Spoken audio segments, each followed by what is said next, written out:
but I'm really into sports broadcasting, and I think that might be something that I wanted to do. And the question that I got was the question that you actually used as an example. What would you do if you won the lottery? So the first thing that I would do if I won the lottery is I would let my parents retire. And then I realized that if they wanted to retire, they could have done so already because they love to work, so they probably wouldn't want to do that. The second thing that I would do is that I would definitely upgrade my living situation, because right now I live in a studio apartment and I drive a 95 Honda Accord that's going to break down like any day now, I'm sure of it. It already has, actually, a couple times. So I would buy myself a new car. I've never had a brand new car. I would like to do that. And I would probably buy myself a house. And then the third thing that I would do is take a vacation.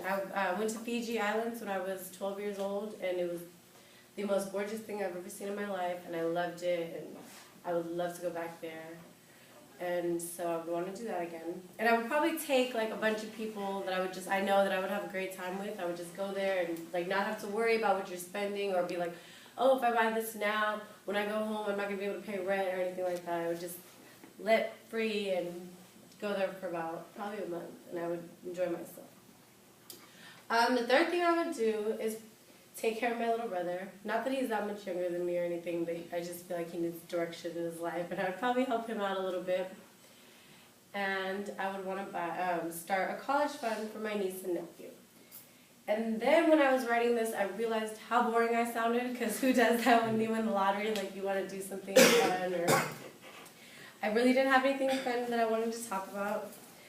So that's probably what I would do if I won the lottery. And I knew I'd probably run out of time, so I wanted to talk more about when I went to Fiji the first time.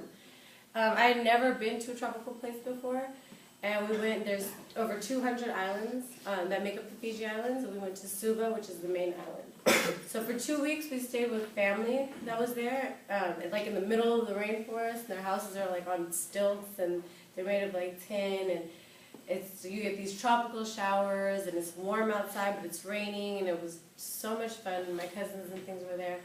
And then for the next 2 weeks we stayed in the resorts where like the beaches are like pearl white, and the water is clear. You can get into the water neck deep, and you can look down, and you still see your toes, and the fishes are swimming right around you, and there were these starfish that were like bright orange or bright royal blue.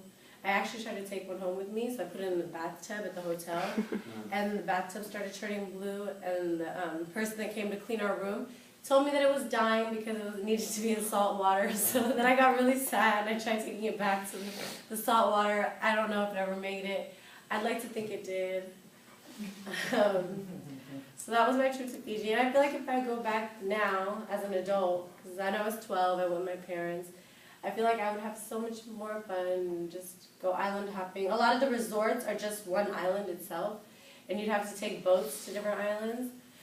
We took a glass bottom boat, which was kind of scary at first, but after a while it was beautiful because the bottom is made of glass. You get to see, you look down, you can see baby sharks, but the big ones won't come out that way because they're it's not deep enough for big ones, so you just see the baby ones. And like, I've never seen sand that white, and the horizon is beautiful, and it's just something that I would like to do again. So, that's it.